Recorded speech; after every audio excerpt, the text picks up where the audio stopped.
Vers l'an 600, Imier a posé ici son bâton de pèlerin et saisi ses outils de défricheur. Au fond du vallon coule la Suze, dont un célèbre apéritif a emprunté le nom. Avec ses 4800 habitants, Saint-Imier s'étend de la rivière à l'orée de la forêt, avec ses longs toits roux, parallèles, ordonnés. 4 clochers, dont celui d'une collégiale romane, ponctuent la rigueur du paysage urbain.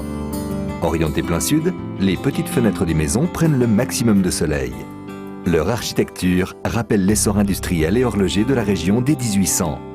Haute précision et créativité technique sont devenues depuis comme une seconde nature.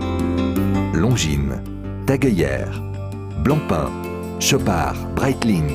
Le vallon de Saint-Imier a vu naître de grands noms de la montre. L'horlogerie et ses secteurs d'activité liés sont encore représentés par les plus importants fleurons comme Longines. Dans le Jura bernois, l'industrie du décolletage bénéficie d'un savoir-faire traditionnel et quasi unique au monde dans l'usinage de précision, entraînant le développement d'entreprises complémentaires. S'y ajoute une importante palette de services, comprenant plus de 400 commerces. Banques, artisans, cafés-restaurants, entreprises et autres sociétés locales qui font de Saint-Imier un réel centre régional. La zone d'implantation d'entreprises de la Clé constitue l'un des pôles de développement économique du canton de Berne avec 80 000 m² de terrain entièrement équipé, incitant les entreprises à s'implanter. Le parc technologique 3 sera destiné à accueillir des sociétés actives prioritairement dans les secteurs des clean tech, traduisant la volonté de développement et de diversification du tissu économique.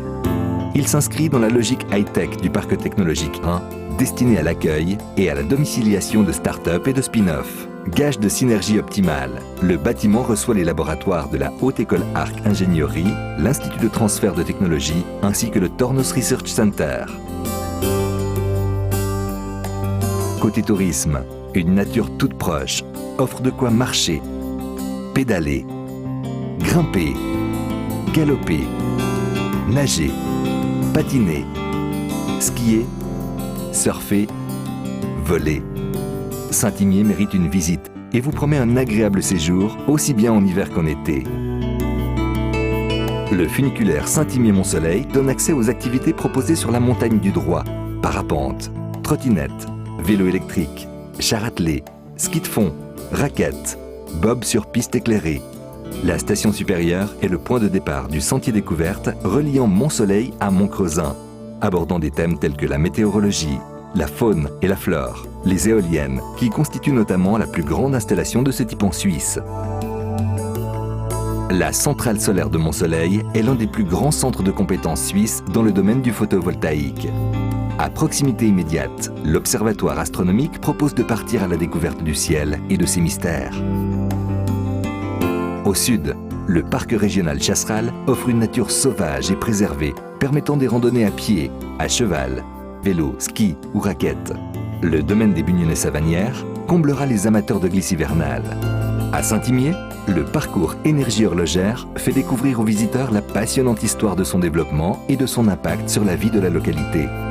Saint-Imier et sa région font place également à la gastronomie, avec notamment la tête de moine AOC, sans oublier les nombreux produits du terroir. Le Centre de culture et de loisirs propose depuis plus de 40 ans un programme varié de spectacles et expositions. Sous le même toit, la bibliothèque et la ludothèque offrent de quoi satisfaire jeunes et moins jeunes. Le musée abrite des collections aussi riches qu'hétéroclites, axées sur l'histoire naturelle et régionale, alors que le musée Longines retrace l'histoire de la marque au sablier ailé depuis 1832. L'école de musique du Jura bernois s'adresse aux enfants, jeunes et adultes de la région et propose un enseignement éclectique de la musique. La coopérative Espace Noir rassemble théâtre, salle de concert, taverne, librairie, galerie, ainsi que le plus petit cinéma de Suisse. Espace Noir constitue le digne témoignage laissé par le Congrès de Saint-Imier en 1872, qui s'est traduit par la fondation par les libertaires de l'Internationale anti-autoritaire, mettant ainsi un point final au conflit qui opposait les socialistes dits marxistes et les tendances libertaires qu'incarnaient Michel Bakounine, James Guillaume ou encore Charles Perron.